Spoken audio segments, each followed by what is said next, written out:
Lesson 32.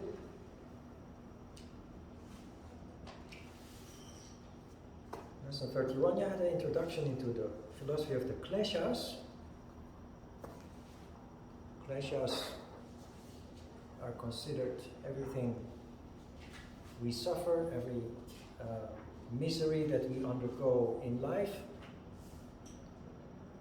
According to Patanjali,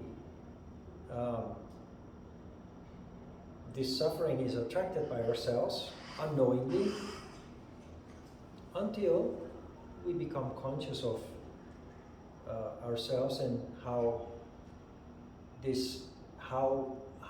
we interact with the world around us, how our energy or our vibration attracts energy or vibration of the same kind from the people around us. Chapter 2, Sutra 3, Patanjali tells us the lack of awareness of reality, the sense of egoism or I amness, attractions and repulsions towards objects, and the strong desire for life are the great afflictions or causes of all miseries in life.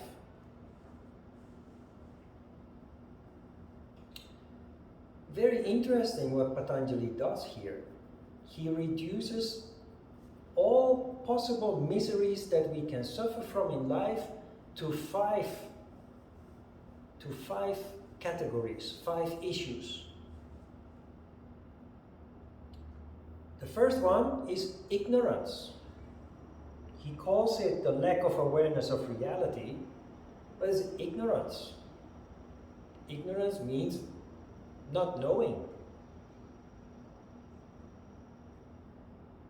The next one is the sense of egoism or I amness. We call that simply egoism.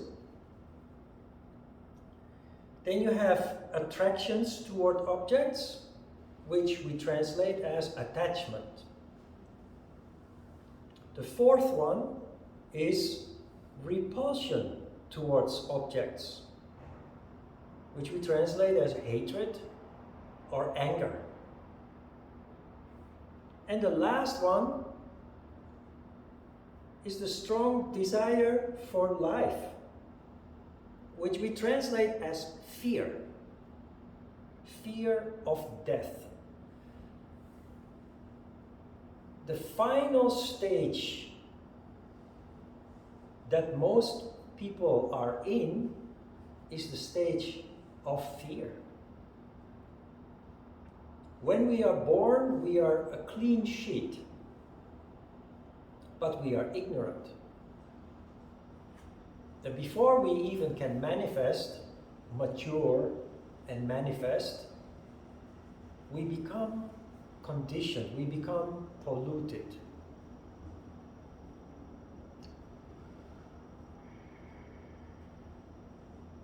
We know from the study of the chakras that the first 7 years of our lives is all about us.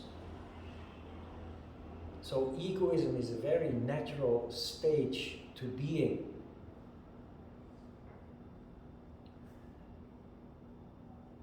Out of egoism comes attachment.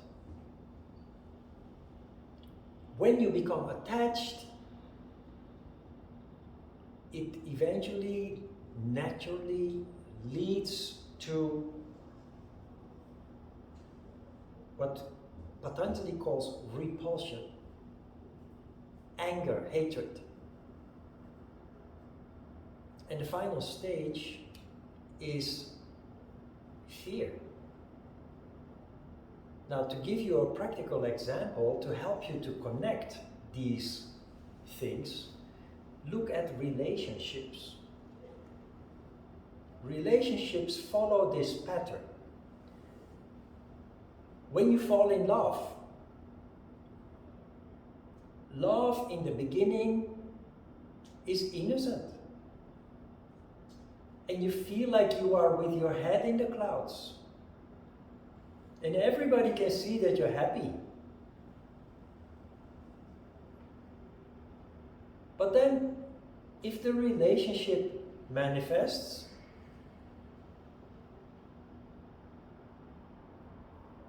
you slowly but certainly go down a path of decline. First, the love is like you are looking at life through rose-colored glasses. You're in a different mindset, a different mood. In fact, falling in love, if it is not calculated, like calculated in the sense of, oh, your parents are rich, so I want to be with you, or you have a good job, so I want to be with you. If you just spontaneously fall in love, regardless of the status of your boyfriend or girlfriend, you are temporarily in a stage where you are in the crown chakra, paradise, heaven.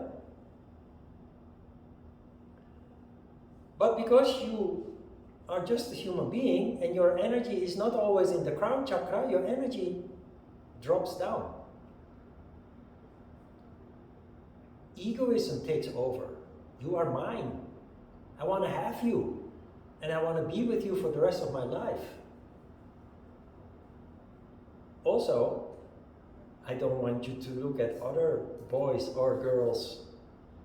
I want you only to look at me. Otherwise I get upset, jealous. So egoism leads to attachment. You become attached. You feel bad when your partner is not there. You miss your partner. You can apply this to your parents. You can apply this to a pet, if you have a pet. You can apply this to a job, situations. But the thing is, when you become attached to your partner, you start asking for certain conditions. I am yours, but you are mine. If you come home late, I want to know where you were, because who did you meet? Who did you talk to? Or if your phone beeps, oh, who is that? Who is communicating with you? Or I don't want you to wear these kind of clothes.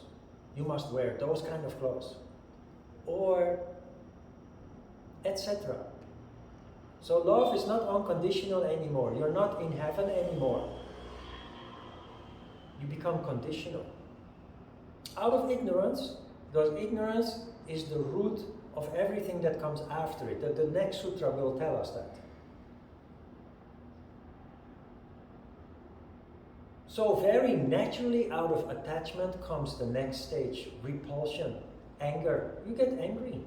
You start to quarrel with your partner. The person that you loved so much now becomes a source of anger, irritation. Because of the conditionality. And because you do not understand what is going on and how you are on a sliding scale towards fear, if you look at your own relationships that you've had in life, or the people around you in relationships, you can actually see this in practice, in reality, taking place. And the final stage is fear. You love each other, you hate each other. Maybe you want to move on and explore more of the world and of the people, but you have become attached. And without knowing it, you are afraid to let go. So both partners end up being paralyzed, kind of. They can't let each other go out of fear. But the wonderful love with which it all started is not there anymore. Of course, I'm painting an extreme picture so that you can see what this is about and maybe relate to it from experiences that you had in your own life. It is because of this that we talked about unconditional love, so that you not go down that sliding scale down towards fear. If you're capable of unconditional love, you preclude, you exclude fear, you eliminate fear in the first place, because you say, I love you so much, all I want for you is to thrive in this world. And if that means you doing your own thing, regardless of whether I like it or not, please do, because I know that will make you happy, it will make you grow, and in the end, all I want for you to be happy. If you're happy, I'm happy too. And that must include giving up your demand that that person stays with you forever. I dare even say that if there is no such demand, that person will stay with you longer than you actually otherwise would have if the tension is there, if the conflict is there, if the attachment and the conditions are there. But it's one of the most difficult things to do for us human beings. So it's something that becomes easier when we become aware of it.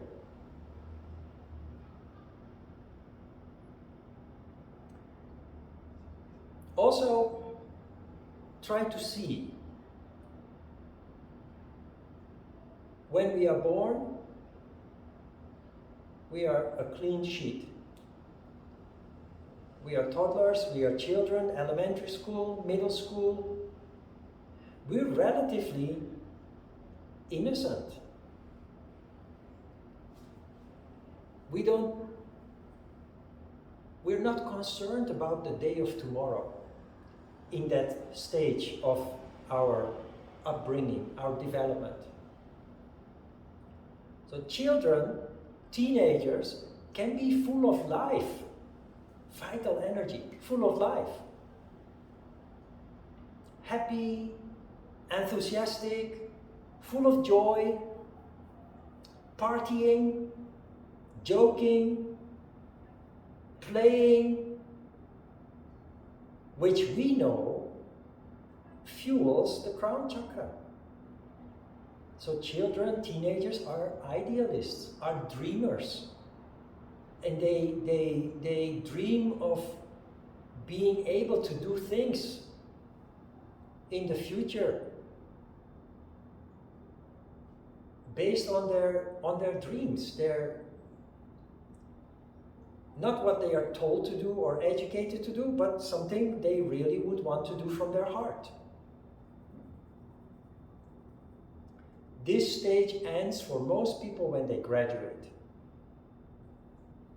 The moment we graduate, the world around you tells you it's time to grow up. Your parents, your education has guided you there. Your parents tell you, society tells you, it's time to get a job. Not just a job, but plan a career. It's time to stop being careless and to stop not thinking about your future, about tomorrow. No, you have to start caring now. You have to start planning now. You have to start worrying now. Buy a house, have a job, a career, buy a house, have a family. So suddenly that innocent child that was full of joy and happiness and enthusiasm suddenly becomes dark. Because when you start to plan and you start to worry about 30 years further down the road, your energy drops down to Muladhara Chakra, and your life from that moment on is not guided anymore by dreams in your crown chakra, it's guided by fear, doubt and worry in your Muladhara Chakra. You recognize this, huh? This is what you see everywhere around you. And of course in ourselves.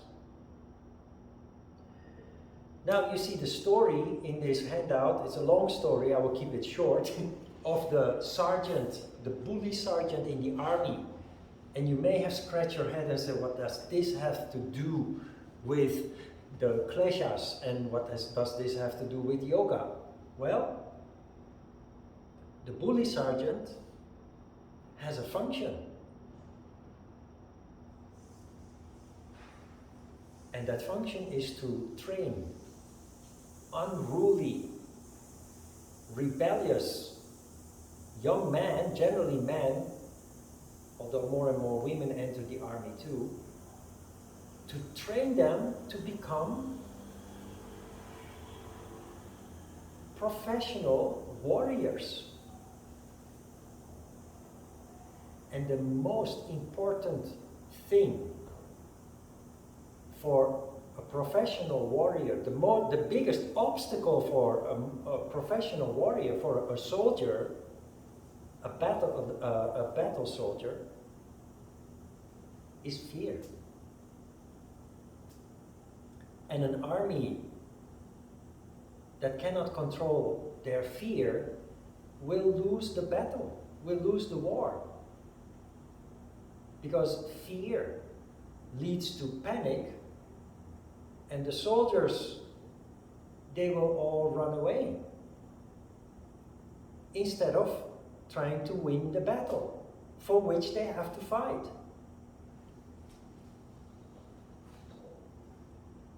Try to imagine that you are a soldier and you can do your training, but training is not dangerous.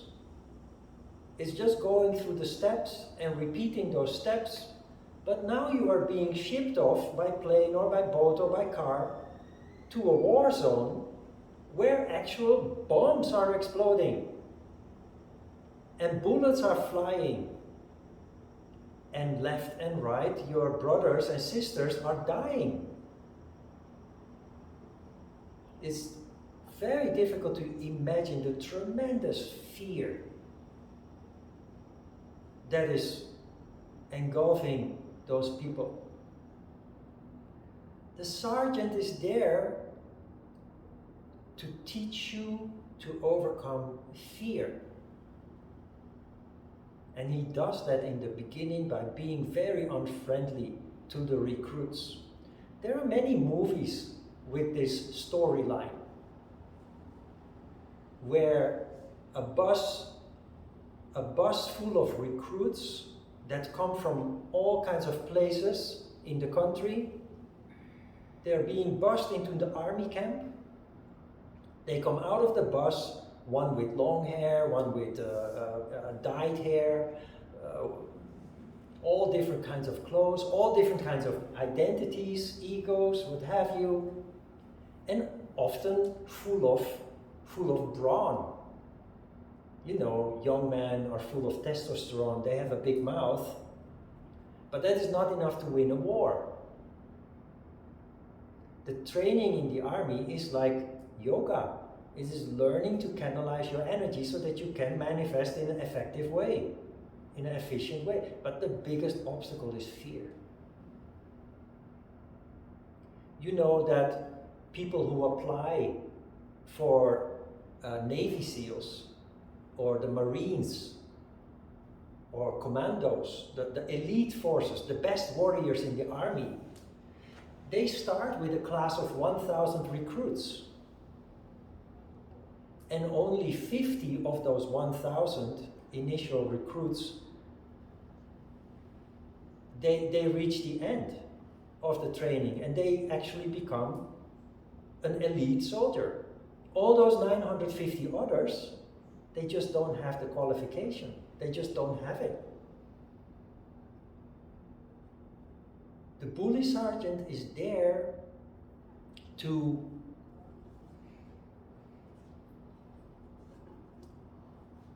fear is the biggest obstacle. What klesha comes before fear? hatred.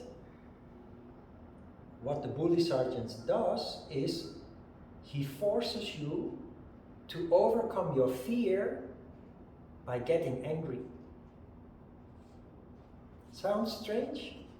What do you do if somebody tells you you are trying to do something or you want to do something and people tell you, you can't do that, you're too stupid for that? What do? You can either feel very miserable or you put your foot down and you say, what? Did you just tell me I'm too stupid? I'm going to show you something. Just wait and see. I'm going to show you something. And you're so determined that you actually do something that you even yourself didn't believe you would be able to do. That is the purpose, that is the task of the bully sergeant.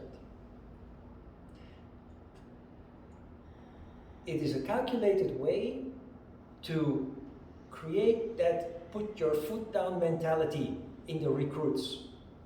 That they go to the obstacle course, which is like a gym but then on steroids, and they do incredibly difficult things. And when he senses that you are not able to overcome a certain obstacle, instead of trying to encourage you with nice words, he just humiliates you and tells you, well, if you can't even do something like this, why don't you go and peel potatoes or something, or go mow the lawn, make yourself useful in another way. And if you break down, you will probably be one of these 950 that drop out. But if it emboldens you, if it enrages you to I'm going to show you something. What, you told me I'm just a pussy? I will show you something. And those are the kind of guys that eventually, when the bombs start exploding and the comrades start dying, they stay focused, and they will work towards achieving their objective. And that is how battles are won, and that is the purpose of a bully sergeant. What does this have to do with what we are looking at? The philosophy of the Kleshas. Our conclusion is that most of people in society end up in the final stage, the stage of fear. You remember that during this course I have said several times that in the past 30 years I have evolved, I have grown, I have developed on a very regular, dynamic basis. But I look at my family, I look at the people I left behind, friends and family, when I left the Netherlands and came to Korea. And in Korea, the people that I've met here since I came here 25 years ago, I see people standing still. We all age, but most people are not on a dynamic path of constant change and development because they stay put. And the reason why we stay put is because we end up in that final stage of fear. And if we don't have to move, if we're not forced out of our comfort zone, we will just stay in that comfort bubble, in that comfort zone. It's human to do that, because nobody likes the steering of the Muladhara chakra in the belly full of fear. As a yogi, however, you develop a quality that is the opposite of fear. And it really is the opposite of fear, because it is a quality that is in the crown chakra. And it is a quality that you cannot learn from a book. It's the quality of courage. Courage is a quality in the crown chakra. And it is a quality, a characteristic that most yoga practitioners develop. That doesn't mean that you don't have fear anymore. You have learned to play with fear. And we will go into that very deep in this final subject that we are now studying and concluding the course with. You learn to play with fear. You learn to overcome fear. Not with a bully sergeant, But sometimes you have to be your own bully sergeant. Sometimes when you really feel like doing something, something that makes you happy, something that you look forward to, that makes you enthusiastic, that inspires you, but then seems to be so difficult or surrounded by so many obstacles that needs to be overcome. Many people give up and just settle for a gray, boring life based on security. But when you have courage and hope in the crown chakra, you're much more likely to confront your fear, play with your fear, and develop a put your foot down mentality, a stubbornness that other people do not have. Because you cannot accept that fear will keep you from doing things that are most important in your life. So that is where the bully sergeant comes in.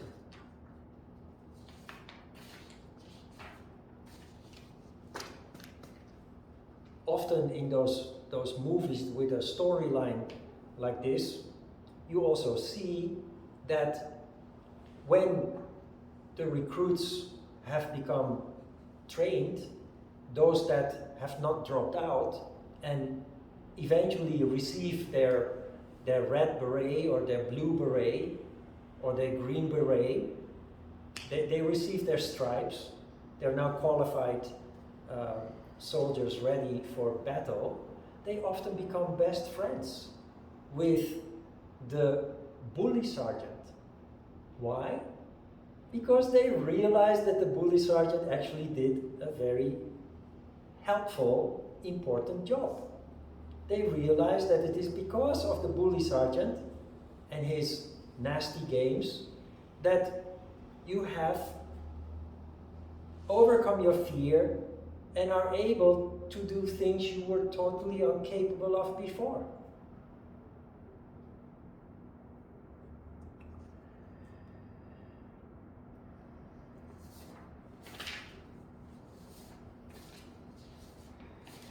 Sutra 4.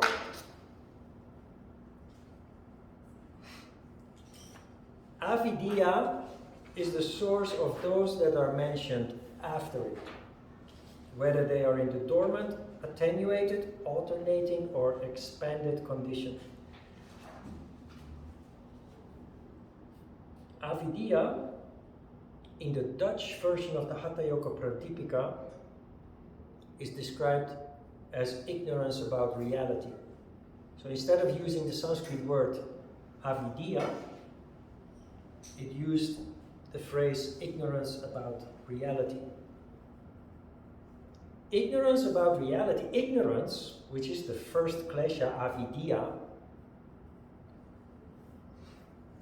according to Patanjali, is the source of the 4 kleshas that come after it. What does this mean in practical terms? All the misery, all the suffering that we experience in life can only happen because we are in an ignorant condition. We're not conscious. We do not see the connection between how we feel and what caused it, where it comes from. We do not see that people treating us in an unpleasant way is something that happens often because we caused it, because we triggered it. So we are kind of, without knowing it, attracting it. And instead of understanding this, how this works and this process, we are inclined to point fingers and blame outside factors of this. Now, no mistake about it, if people behave bad towards you, that is their mistake, that is their fault. But it does not mean that you are free from blame. And that is something difficult to accept because of ego. And this is what we learn in yoga, self-study, and in combination with truthfulness,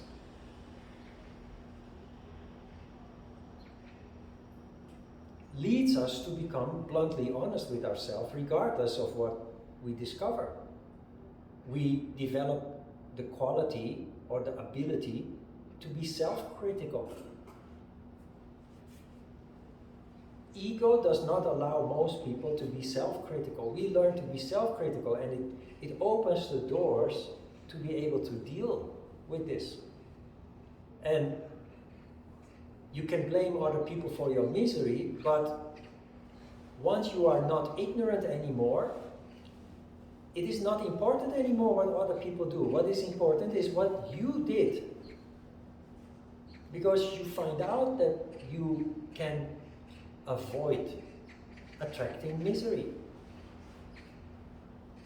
It sounds very complicated, but now that you learn about this, you will start observing in your daily life that interaction always comes from both sides. And when there is a nasty or unpleasant action or reaction from somebody around you, it is very often a reaction towards something that you did, even if it was only a thought or a verbal expression. And in the same vein, you will also see that people trigger actions and reactions in you, leading to action, reaction, and counter-reaction. And when you see that, you can avoid it. Because you see, somebody does something that triggers a samskara in you, you feel anger, you feel any kind of negative emotion, but you do not allow it to manifest. Because you understand what's going on, and you say to yourself, I'm not going to let this happen. In the past, it caused me so much misery, so much conflict to deal with all the time. Now I know, now I see. And if I just control that reaction, that impulse that is being triggered in me, it will save me a lot of misery. And that is the power that you develop, slowly but certainly.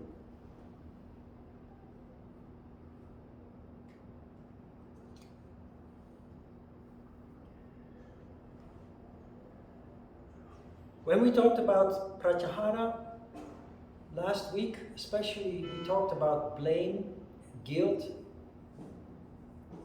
about things that happened in the past, blame towards other people for doing bad things to us, guilt for bad things that we did to others. We are coming back to this here. How do you deal with these negative emotions? When we talked about pratyahara, we came to the conclusions that these emotions are not bad. There is no good and bad in yoga. Because everything has a function, everything has a reason and a purpose. Remember, how do you deal with blame and guilt? You see them as a signal. It tells you that something was not right. Whether that is somebody else's action, we blame, or some action of our own, when we feel guilt. How do we deal with that? How did we deal with that? With compassion, understanding. And now we have the answer here. Because everything that goes wrong out of ignorance. Most people, not all, not 100%, but most people, when they do wrong out of ignorance. And that includes ourselves. When we do wrong, it's out of ignorance. Later, when you realize it, you feel guilt, or you feel blame towards the person that did wrong. There is a very small percentage of people that are evil. They do wrong on purpose, knowingly and willingly. Those people eventually end up being locked up with the key thrown away. It's those very small number of people that are in very specially built facilities where they are being locked up and never to be released anymore. But generally, the majority of the people, they do wrong because they don't know better. And here we see how it works. Yoga, in the end, is the science of avoiding misery. And if not avoiding, at least reducing it considerably. And your tool is consciousness. Your tool is not being ignorant anymore. And your yoga practice is how you destroy ignorance. It is because of yoga practice that you develop consciousness, and that consciousness will continue to expand in the years to come. Your insight will grow increasingly. There are no limits to that expansion.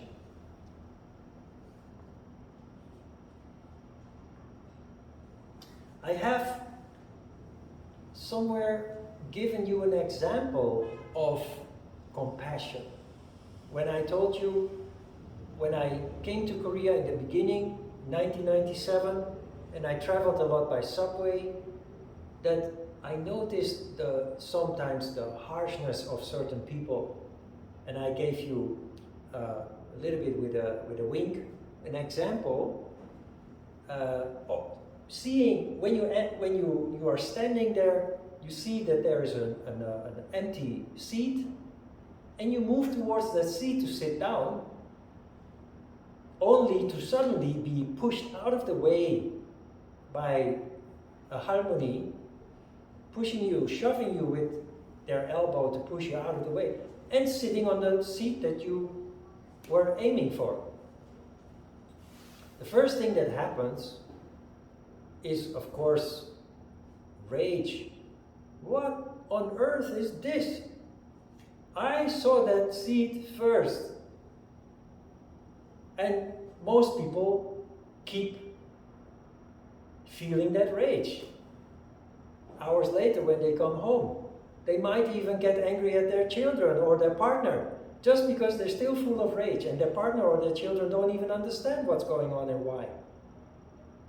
But you are not ignorant anymore. I was not ignorant anymore. I felt the anger and the rage, and then I started contemplating what was happening there and why it was happening there.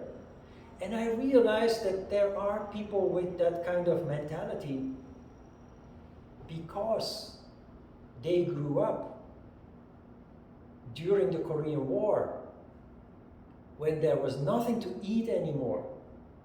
And whenever there was a little bit of food, the United Nations came with food aid, bringing rice and flour and sugar, all the basic needs to survive.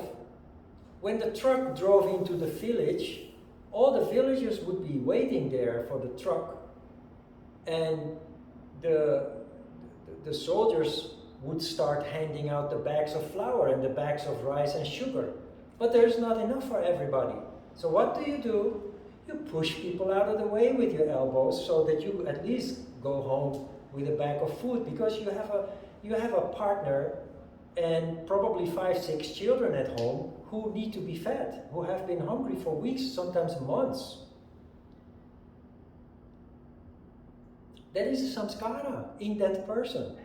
Trauma has made a deep imprint in that person. 50 years later, while there is food in abundance, it can still be triggered. And in this case, it's just being triggered by a seed that is vacant, and they just want to have that seed. Just like 50 years, 60 years ago, they wanted to have that bag of rice or flour. And when you see that, you can only feel compassion. And you would gladly give up your seed for that person who survived that war and who sacrificed everything to feed their family. And you can't be angry anymore. When you're not ignorant anymore, you just cannot be angry anymore. All you feel is love, understanding.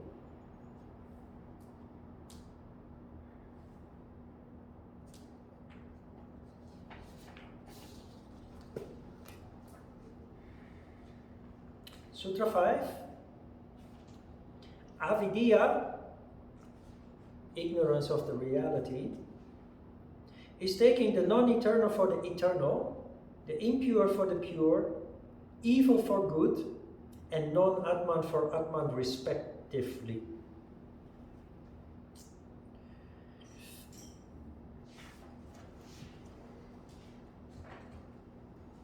When we are born and we start to look at the world around us as little children, we think that that world has always been there and that it is always going to be there. No change. We take the non-eternal for eternal. That is normal. Because as a child you haven't seen anything yet, and you haven't seen change taking place. But as human beings,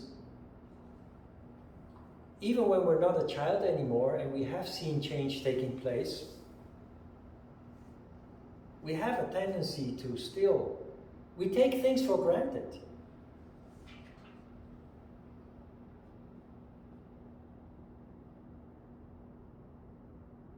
When I come home and I want to take a shower, I turn on the tap and water comes out of the wall, so to speak. Not just water, even warm water comes out of the wall. I want to vacuum clean, instead of a broom, I put in the plug, I push a button, and I can conveniently, comfortably clean the room with the vacuum cleaner, because there is electricity. Water and electricity we take for granted. There was not so long ago a time that when we needed water, we needed to go to the river or to the closest by well or stream. And that water was not clean. And it was not hot. And sometimes it wasn't there when there was a drought and the water levels dropped. You had no water at all.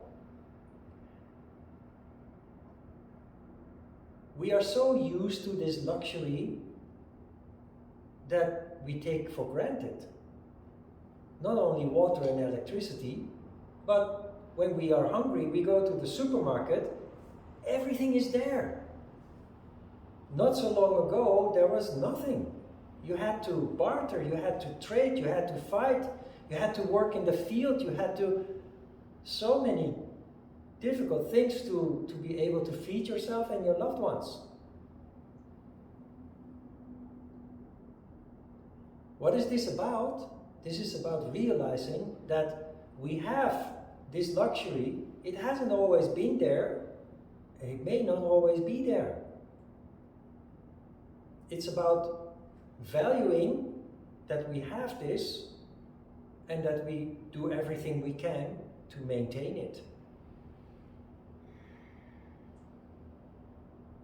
Do you remember when you were a child and you looked at your parents and you have your mom and your dad? They are your mom and your dad. As a child, that's all you know. But then other family members come to visit. Uncles and aunts. Uncles and aunts are uncles and aunts. And grandma and granddad, they're grandma and granddad. And then suddenly, grandma calls your mom by her maiden name, by her name. And you say to grandma, Grandma, that is mom. And then your grandma takes you, sits down, puts you on her lap, and starts to explain something to you. And grandma will say, your mom is my daughter, just like you are the daughter of your mom. And your eyes become big and you, what are you telling me now? You are grandmom and that is mom. Then grandmom said, so you become dizzy and you say, wow. And you realize you start to realize that your mom and your dad one day were a child like you were. There's something unimaginable up to that point. And you start to see that now. And you realize that grandma and granddad, they were once parents, like your mom and dad. And then you become more dizzy, because that also means that long time ago, they too may have been children as well.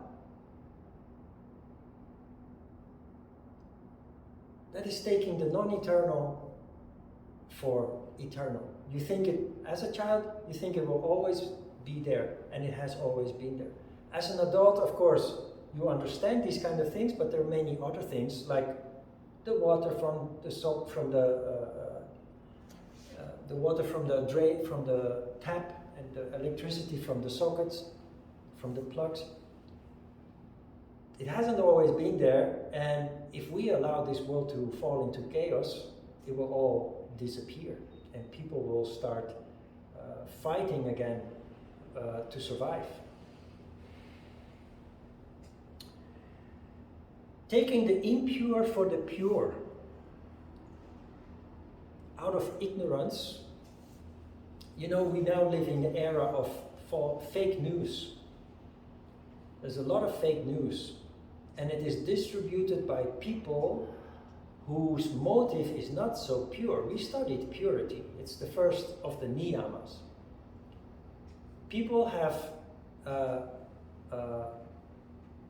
impure motives, ulterior motives, nefarious motives, often out of greed, to lie to other people so that they can benefit it politically, financially, etc.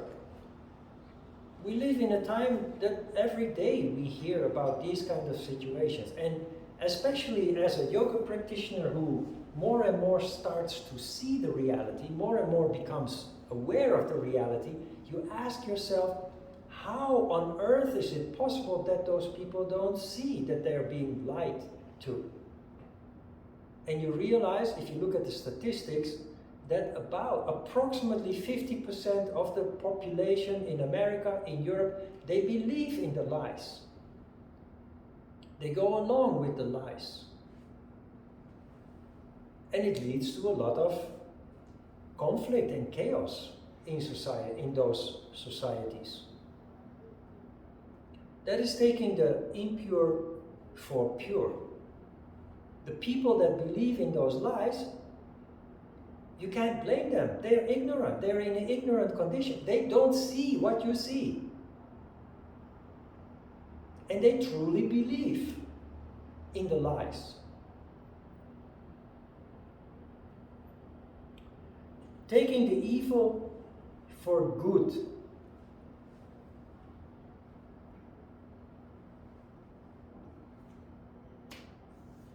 There are people that are worshipping Putin. And it happened throughout history. Hitler was also worshipped by not only by German population, but also other countries in Europe.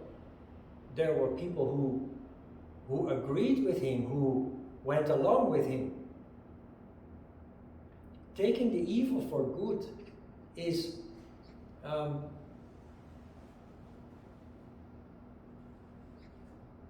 believing that what Putin is doing is to protect the motherland from Nazis. Is believing that the things that Hitler said about Jews being evil and being the cause of all troubles that society was going through, like the financial breakdown of the world markets, basically, in the 1920s, when Europe and America had a very serious crisis. It was all blamed on the Jews by Hitler. Many people, of course, saw through that, but huge amounts of people actually went along with that. They believed in all that. And instead of seeing Hitler or Putin at this time for the evil that they are, they believe that they are doing good, that they are working in their interest, and that in the interest of the country and the community, the society. Out of ignorance, this can happen. And the last one is taking non-Atman for Atman.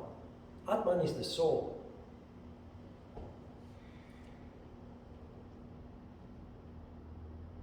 We are, of course, in the realm of spirituality, and people on the spiritual path, they develop what we call soul consciousness. You become more and more aware of your true characteristics. That is Atman. We talked about Atman last week. Atman is in fact the soul. The Atman is the energy body that contains your blueprint, that contains your true characteristics, of which most people are not aware, because before they have time to manifest, the maturity to manifest, they're already conditioned and polluted by upbringing and education and the media. And we identify ourselves with superficial images, superficial identity, and we claim that to be us. That is me. That is my soul consciousness. And people do that with yoga too, by identifying with yoga and claiming I'm a yogi. So we do that with everything, and you see that in circles where it is not supposed to happen, it happens very strongly too.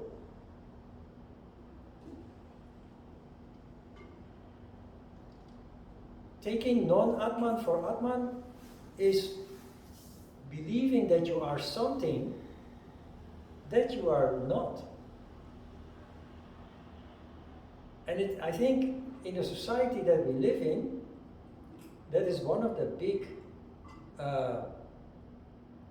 what can you call it? One of the big diseases that we are dealing with in society. Many people are in fact lost. Not knowing who they truly are, not knowing what they really want in life, so they just stick to what is familiar. They just stick to what they have been told and taught to do. And we stay stuck in the final stage of the Kleshas, fear, as a result of that. That is why you see the majority of the people around you, if you know how to look at it, you will see that almost everybody is stuck in that stage of fear. We're not able to change our circumstances. Even though we're not happy, even though we have dreams, we just follow our daily routines as dictated by the clock, as dictated by our education, our government, our parents, our boss. We dutifully continue to do that in spite of our resistance, exhaustion, in spite of our dreams that will never be fulfilled. And we are just not capable of escaping that.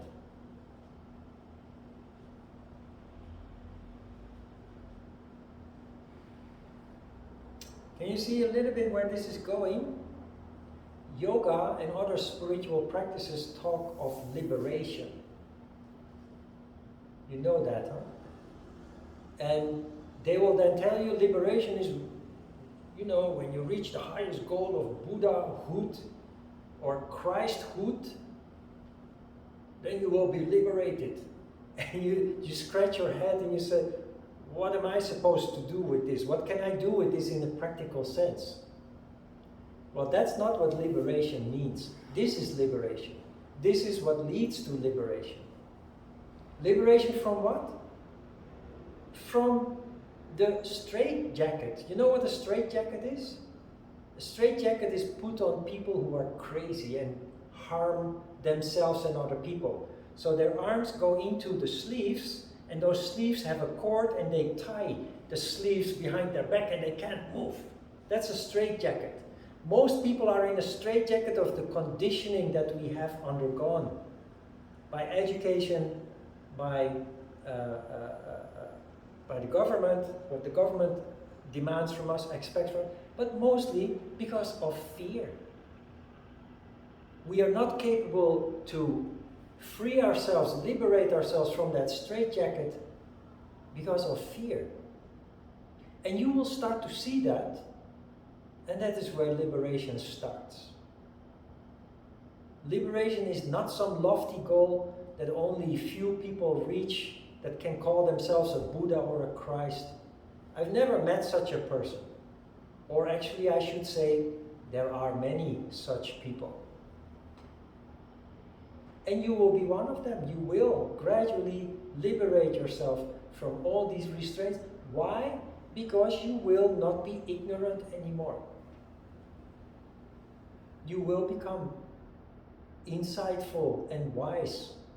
That doesn't mean that you won't make mistakes anymore, because even though you know a lot, there are still some things that you will be ignorant of, but every time you make a mistake, you learn more.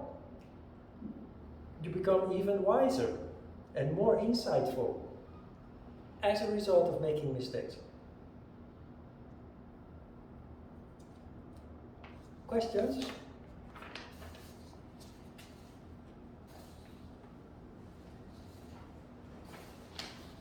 Okay. Let's have a short break before we start with asana.